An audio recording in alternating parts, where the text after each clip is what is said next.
In this video, we're going to explain how to dial in the flavor of your coffee and the different variables that can affect this, specifically when using the grinder. So there are many variables that can affect the strength of your coffee, whether it be how much coffee to water there is, or the actual acidity of it based on how fast the water can flow through it. So the first variable that we will talk about is the grind size.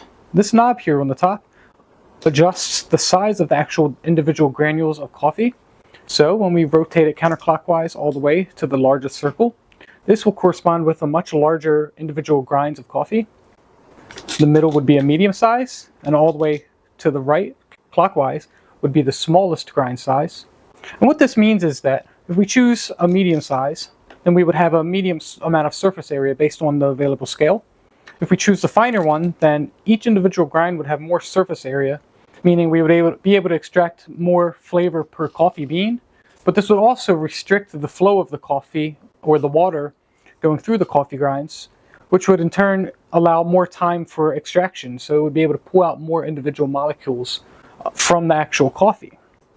Now, if we do this too far and it is too fine, then we may slow down the coffee flow rate so much that we could over extract in some opinions, and therefore end up with a bit more bitter and kind of papery tasting coffee. So depending on the coffee beans and individual preferences, we may choose to make that a little more coarse. And in some cases, we might want that water to flow through very quickly for a much more darker roast, for example. So then we might go with a coarser grind size to balance out that flavor. But if we go too coarse and it is not a very dark roast, then we may end up with a bit sour tasting coffee for the final products. Moving forward, another variable that we can adjust is the amount of actual coffee grounds that we input into the filter. So there are two things that can adjust that. The first being the coffee bean button.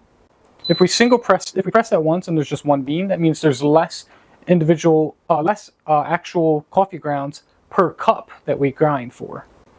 So, and then if we use the 3 beans, the maximum, then this is much more coffee per cup. And when I say per cup, I mean this button here.